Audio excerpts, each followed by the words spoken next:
Perpendicular है, parallel है। तीसरा है angle between the line. How to find लिखते जाना है साइमल्टेनियस।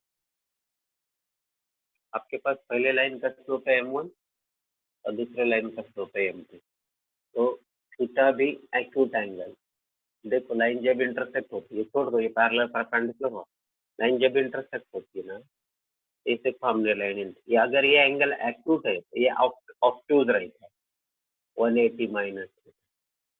तो हम फॉर्मूला इस थीटा के लिए बनाते हैं, और ये अगर 30 है तो ये 180 माइनस 30 150 आता है। Linear pair angle, you know linear pair angle concept समझ लो। ज्योमेट्री के सभी कंसेप्ट यूज होते हैं आगे, बट इतना टेंशन लेने की बात नहीं है।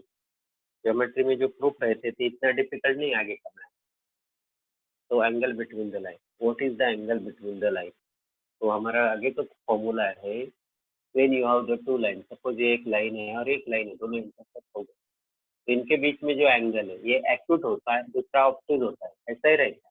अगर राइट 90 डिग्री हुआ तो प्रोडक्ट ऑफ स्लोप -1 होता है। थीटा भी acute angle between the line, having slope, इनके स्लोप क्या है m1 and m2। Then formula देखिए, tan थीटा के फॉर्मूला से मिलता है वो मॉडुलस ऑफ, मतलब आपको थीटा नहीं मिलेगा, आपको tan थीटा मिलेगा m1 minus m2 upon 1 plus m1 m2। लिख दो। हम इसके ऊपर क्वेश्चन लेते हैं।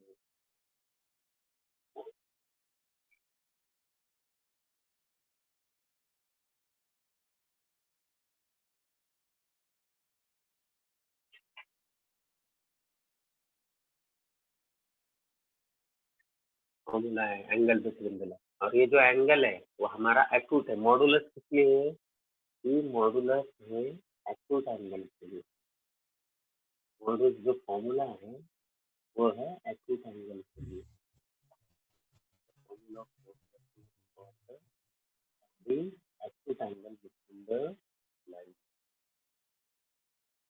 लाइन का एक्यूट एंगल के लिए ये फॉर्मूला है।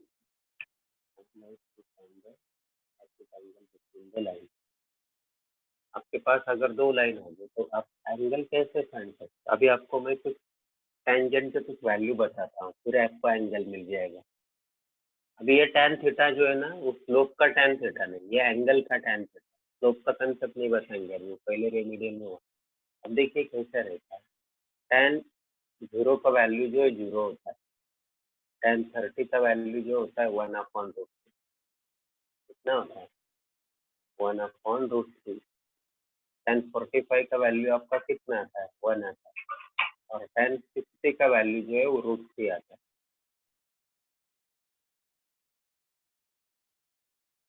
अगर आपको दूसरे क्वेश्चन लिखना है, समझो आपको किसी ने बोला what is value of tan 120, तो आप लोग कैसे लिखेंगे? 120 को कैसे लिखेंगे? 180 माइनस 6। तो जब 180 माइनस लिखते तो इधर माइनस साइन लगा देता है, माइनस, और इधर लिखने का tan 60, और tan 60 का वैल्यू √3, इससे ये वैल्यू नेगेटिव आती है। बट एंगल में नहीं आएगा, एक हम बता रहे हैं आपको जनरल वैल्यू जो आप कैलकुलेट। फिर tan 150 अगर आपका होगा तो हो जाएगा tan 180 माइनस 30। अब 180, फिर इसको कैसे लिखेंगे? माइनस tan 30, तो 30 का वैल्यू लिखेंगे, मतलब आपको ये वैल्यू याद रखनी है, -1/√3। अब इसका एप्लीकेशन करके मुझे आप ये वैल्यू बताओ, कौन सा? tan 135 का वैल्यू बताइए कितना आएगा? ये सब एप्लीकेशन करके लिख लो ये वैल्यू। अगर आपका tan 1/√3 आया तो थीटा आपका 30 आएगा। अगर आपका वो टेंजेंट 1 आया तो थीटा आपका 45 आएगा। टेंजेंट का वैल्यू आपका √3 आया तो थीटा आपका 60 डिग्री आएगा। तो बताइए tan 135 का वैल्यू आपका कितना होगा? मैंने ये फॉर्मूले लिखे हैं ना इस तरह, सिंपल है। 130 को आप कैसे लिखते हो? 180 minus 45, is it right? It is 180 minus 45 tangent, तो minus tan 45। What is value of minus tan 45? -4। लिख लो, कोई बात नहीं, बाद में देख लो। हाँ yes.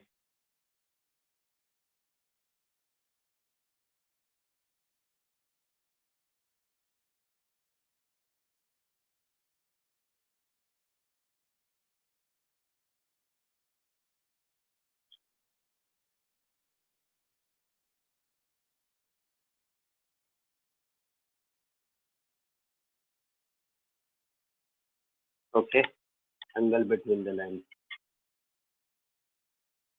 This is a formula how to find the angle between the line.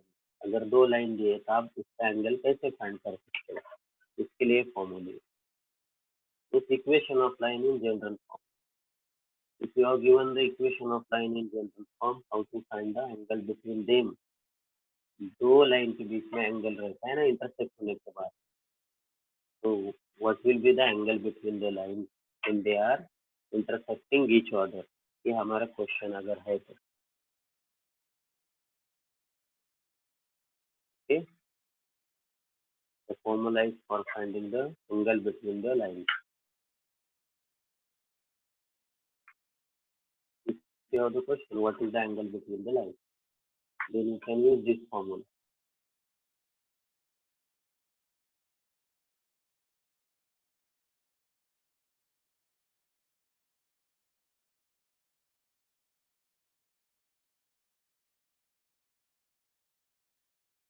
जब हम कुछ लाइन लिखते हैं what is the angle between the lines,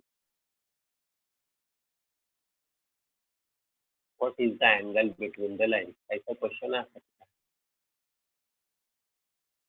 angle between the line. अगर क्वेश्चन आया तो आप लोग कैसे यूज करेंगे, हम will use this formula to find the angle between the line. तो पहले लाइन का स्लोप निकालना है। पहले लाइन का स्लोप आप कौन से लेटर से डिनोट करेंगे, m1।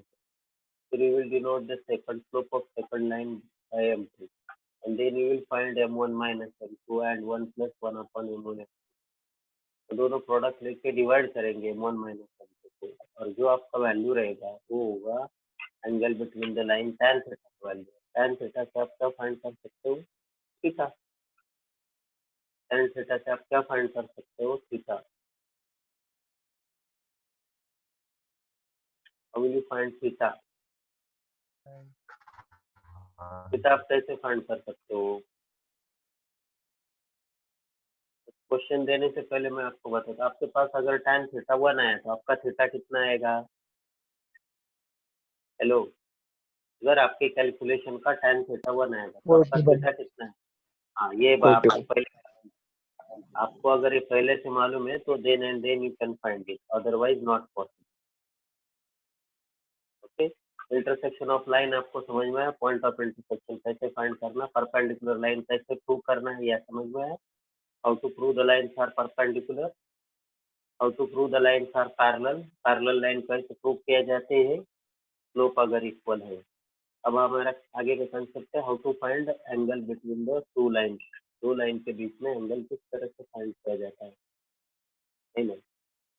अब लाइन के एंगल के बाद तो एंगल जो होता है वो एंगल को बहुत इंपॉर्टेंट दिया गया है एंगल बिटवीन। अगर आपको एंगल पता है और ये लाइन पता है तो आप इस लाइन का स्लोप निकाल सकते हो। आपको ये दोनों के स्लोप पता है तो आप ये एंगल निकाल सकते हो। अगर आपको एंगल पता है दोनों के बीच में और एक का इक्वेशन पता है तो तभी इसका भी इक्वेशन निकाल सकते हैं, क्योंकि उसका स्लोप आपको मिल जाता है। You get the slope of this line. इसलिए angle between the line is concept which is used in next part of the straight line. Two straight line के पार्ट में इसका यूज होता है। तो हम आपको बता दें, अगर tan थीटा 45 वगैरह ऐसा कुछ नहीं आया, समझो tan थीटा हमारा ये वैल्यू नहीं आ रहा है, 1 नहीं आ रहा है, 0 नहीं आ रहा है, √3 नहीं आ रहा है, 1/√3 नहीं आ रहा है, तो दूसरा वैल्यू आ रहा है, समझो tan थीटा 2/3। तो आप थीटा कैसे लिखोगे, तो उसके लिए एक नोटेशन है। थीटा होता है इधर ऐसा tan लिखने का और ऊपर लिखने का इनवर्स, इनवर्स का नोटेशन लिख दो। अगर tan थीटा की वैल्यू ये नहीं है तो इस तरह से थीटा लिखा जाता है, और उसको पढ़ते कैसे, tan इनवर्स 2/3। अब इसका डिटेल आपको अगले साल में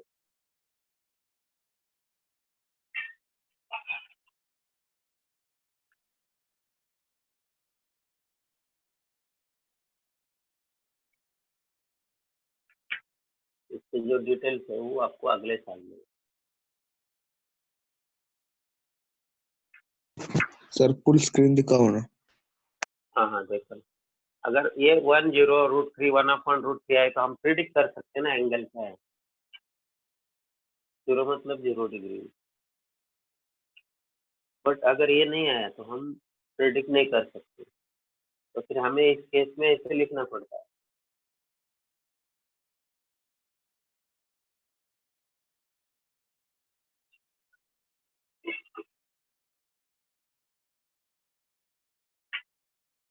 ओके, समझ में आया आपको? अब दूसरा फॉर्मूला बताते, क्वेश्चन में हम पहले फॉर्मूले बता रहे हैं, अब दूसरा।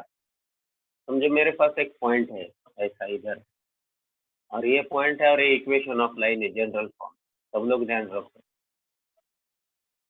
ये पॉइंट के कोऑर्डिनेट को हम एक गिवन है इसलिए x1 y1 बोलते हैं। तो ये डिस्टेंस आप कैसे फाइंड कर सकते हो, इस पॉइंट के कोऑर्डिनेट्स आप कैसे फाइंड कर सकते हो, ये भी ये पार्ट है हमारा, हमने शुरू में ये बताया।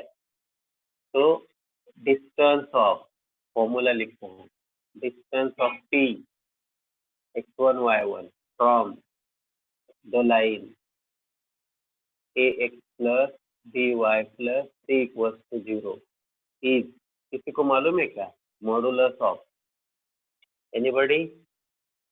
ये जो कोऑर्डिनेट्स है ना वो एक्स वाई की जगह पुट करने के, ax1 by1 plus C upon root of A square plus B square, ये हुआ डिस्टेंस फॉर्मूला।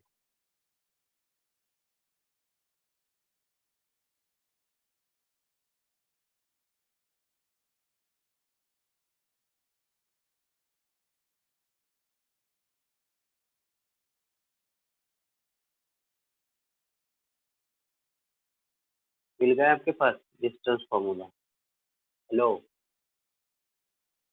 हेलो, समझ में आया आपको डिस्टेंस फॉर्मूला? अब डिस्टेंस का भी एग्जांपल रह गया है और एंगल बिटवीन का भी एग्जांपल रह गया है। अभी हम और एक फॉर्मूला देते हैं डिस्टेंस का। ठीक है, डिस्टेंस का फॉर्मूला जो लिया है हमने वो बता रहे हैं। अभी ये फॉर्मूले के ऊपर जहाँ जहाँ क्वेश्चन होगा वो आपको सॉल्व करना है। डिस्टेंस का अगर ये x1 y1 ओरिजिन होता है तो देखो ये लाइन है हमारी, लाइन का इक्वेशन वही है x plus B Y plus C 0, but ये जो p है हमारा ओरिजिन है 0 0, तो ये डिस्टेंस कितना होगा? तो डिस्टेंस में आपको x1 y1 की जगह क्या पुट करना है? 0 0 पुट करना है ना? तो ये क्या हो जाएगा? 0 प्लस सी, समझे क्या आप लोग? x1 y1 की जगह 0 0 पुट किया तो root of A square plus B square, तो इसका फॉर्मूला आपका आया था c upon root of A square plus B square, लिख लो। तो ये ओरिजिन से अगर लाइन का डिस्टेंस आपको फाइंड करना है तो modulus of C upon root of A square plus B square आपका फॉर्मूला है। और ओरिजिन से अलावा दूसरा पॉइंट होगा तो ये ऊपर वाला formula, perpendicular distance of point from the line. Line का इक्वेशन कौन से फॉर्म में चाहिए? जनरल फॉर्म में, सम एक्स सम वाई सम कांस्टेंट, समझे? अब तीसरा फॉर्मूला, कल इस सभी के ऊपर क्वेश्चन हो जाएंगे, जो पुराने नए उनका भी रिवीजन हो जाएगा। कल फिर से हम ये सिर्फ फॉर्मूले दे रहे हैं आज, कल सब क्वेश्चन देखिए। तीसरा तीसरा ये डिस्टेंस के दो फॉर्मूले, these are two formulas of distance के दो। हमने आज क्या देखा? पॉइंट ऑफ इंटरसेक्शन कैसे फाइंड किया जाता है, यही इंपॉर्टेंट बात है जो समझ में नहीं आती हमें। दूसरा क्या देखा? परपेंडिकुलर के लिए स्लोप कैसे फाइंड किया जाता है, स्लोप के बहुत सारे मेथड है उसमें से। तीसरा m1 m2 अगर -1 है तो परपेंडिकुलर, और m1 m2 अगर m1 और m2 इक्वल है तो पैरेलल। और फॉर्मूला tan थीटा का फॉर्मूला, बस प्रॉब्लम नहीं लिया, m1 minus m2 upon 1 plus m1 m2। और पांचवा क्या लिया? डिस्टेंस का formula, modulus of ax1 plus by1 plus c upon root of A square plus B square. और एक डिस्टेंस का फॉर्मूला लिया। कौन सा फॉर्मूला लिया? Distance from origin. What is the formula? Distance from origin is modulus of, देखो हर एक के ऊपर एक क्वेश्चन रहेगा, कितने क्वेश्चन बन सकते, समझे, डिस्टेंस फ्रॉम ओरिजिन। अभी 7th फॉर्मूला हम आपको बता रहे, लिख दो, ये पॉइंट हमने आज आपको बता दिए कैसे होते हैं।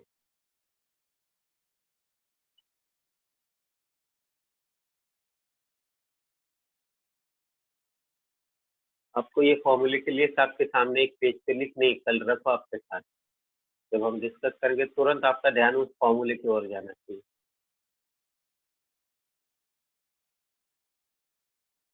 अब रिटर्न, बट इक्वेशन आपका कौन सा चाहिए, लाइन का इक्वेशन, जनरल फॉर्म।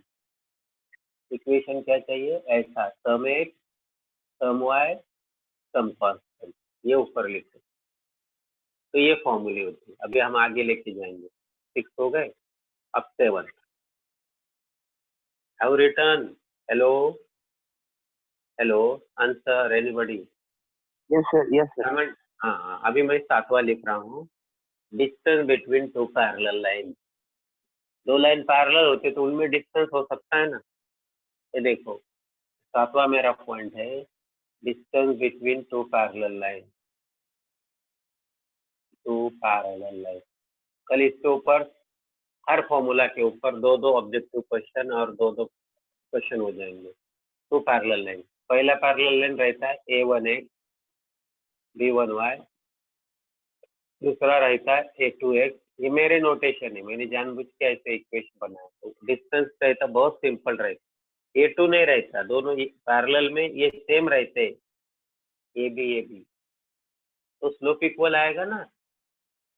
अरे ये रेशो और ये रेशो सेम होने के लिए नंबर सेम होने चाहिए पैरेलल में, तो Yes, डिस्टेंस sir. रहता है C1 माइनस C2। इतना थोड़ा समझ, मैथ ज्यादा नहीं, मैथ से बहुत सिंपल लोगों का काम है।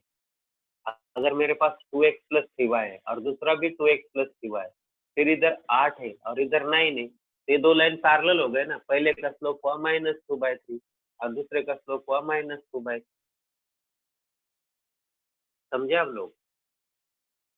बट कभी कभी क्या होता है, इधर 2x प्लस 3y होता है और इधर रहता है 4x प्लस 6y, और इधर कुछ समझो 7 है, तो ये भी ये लाइन पैरेलल है। कैसे, इसका स्लोप है -4/6, यानी कैलकुलेट करके वही आता है -2/6।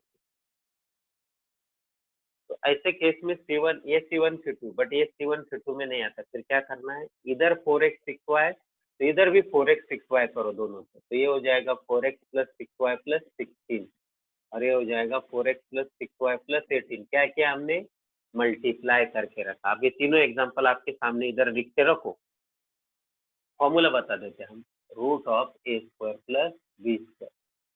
एग्जाम्पल बता देते हैं, 2x plus 3y plus 5 equals to 0 and 2x plus 3y plus 7 equals to 0। आपका डिस्टेंस क्या हुआ, 5 minus 7 upon root of 4 plus 9, that is modulus -2 का 2 होगा, 2 अपॉन रूट 13। अब दूसरा एग्जाम्पल बताते हैं, अगर मेरा इक्वेशन है ये 2x plus 3y plus 5 0, but दूसरा इक्वेशन मेरा ऐसा है 4x प्लस 6y प्लस 7 0, तो क्या करना पड़ेगा, इधर चेंज होगा फॉर्मूला। 4x 6y है ना, तो इसको भी 4x 6y से करने के लिए 2 से मल्टीप्लाई करो, 4x प्लस 6y प्लस 10 0, समझे क्या सब लोग। तो अब डिस्टेंस आएगा मॉडुलस ऑफ 7 माइनस 10, 10 माइनस 7 तो 3 हो जाता है, 3 अपॉन रूट ऑफ 4² प्लस 6², ऐसा आएगा, 4² प्लस 6², लिख दो, between two parallel line.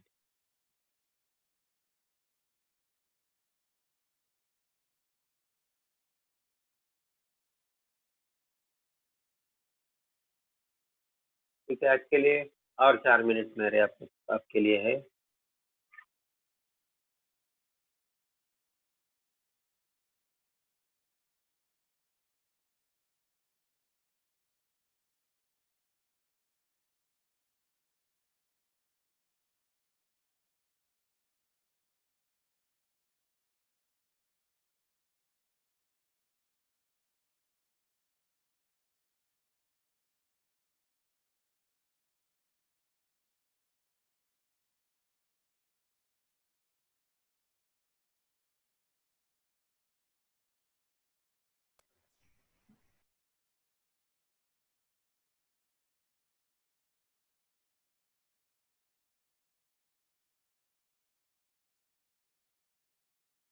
Hello hello hello hello yes sir. आवाज आ रही है ना?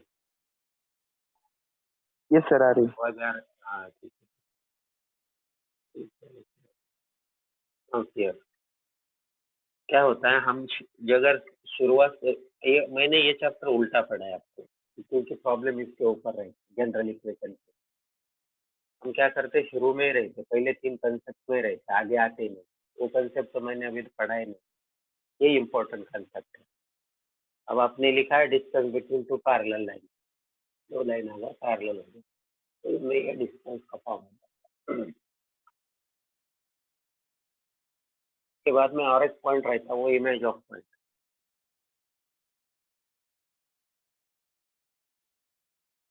Cut off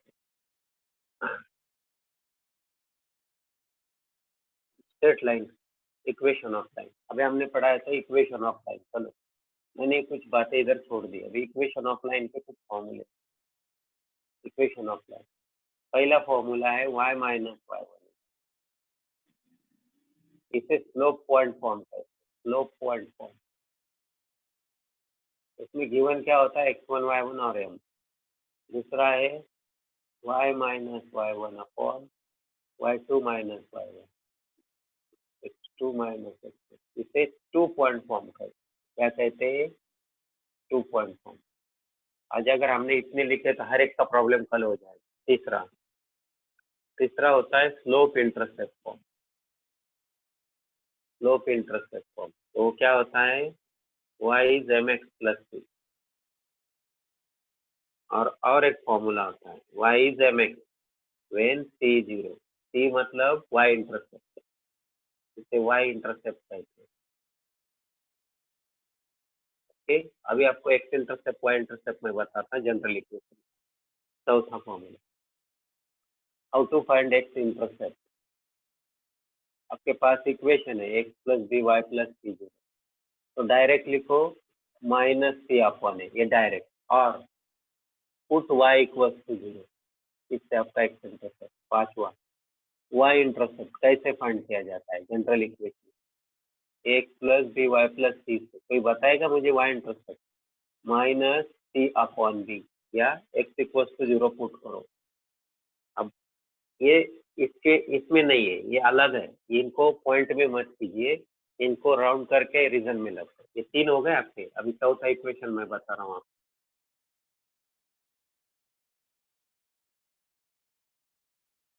hello,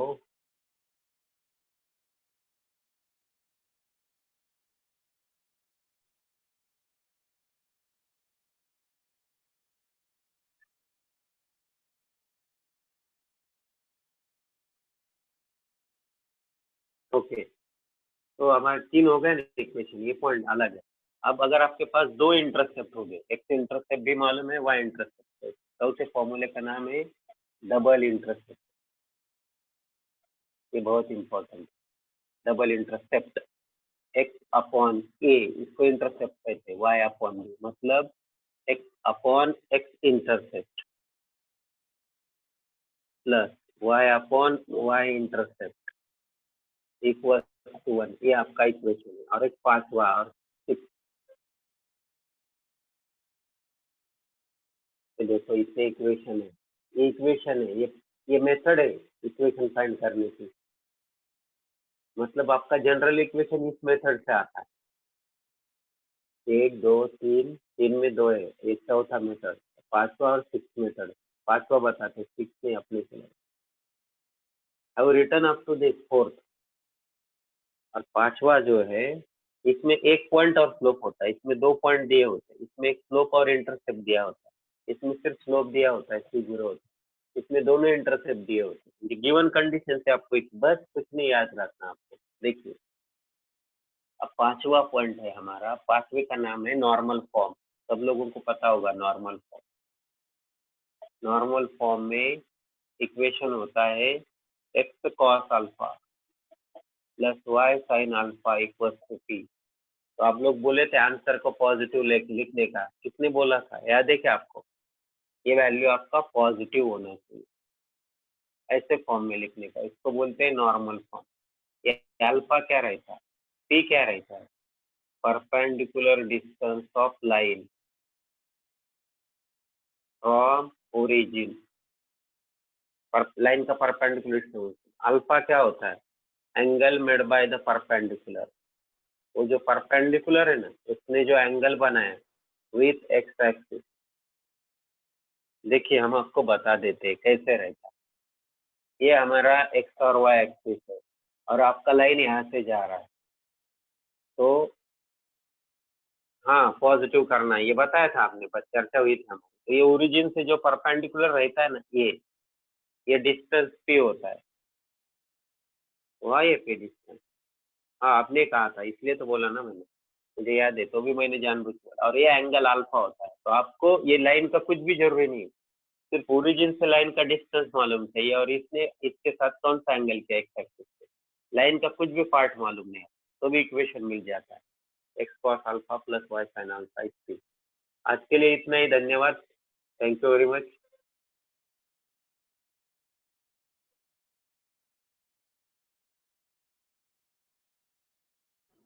thank you sir. Vedant Gadekar, आप कुछ सीख गए क्या आज? वेदांत, यस सर, तो कोई सीख गए आप? आ रहा है सर थोड़ा थोड़ा ख्याल में। ठीक है, टेबल नहीं नहीं नहीं, रिवाइज करूंगा सर, स्क्रीनशॉट लिए पूरे। पॉइंट को रिवाइज करो, बिल्कुल बिल्कुल बिल्कुल, और लिख लो उस स्क्रीनशॉट को नोटबुक में लिखो। Okay, thank you Yes, sir, thank you thank you. Thank you. Sir test topic वही ना, यही equation of straight line, equation of straight line, ये जो पार्ट हुआ ना 5 इक्वेशन, इसके ऊपर रहेगा। Okay sir. ओके, नए लोगों को भी दे सकते हैं, इसलिए पुराना नहीं रहेगा, अभी नया पॉइंट जो होगा 2 दिन में होगा वही रहेगा, आज कल और परसों जो होगा वही होगा। Thank you.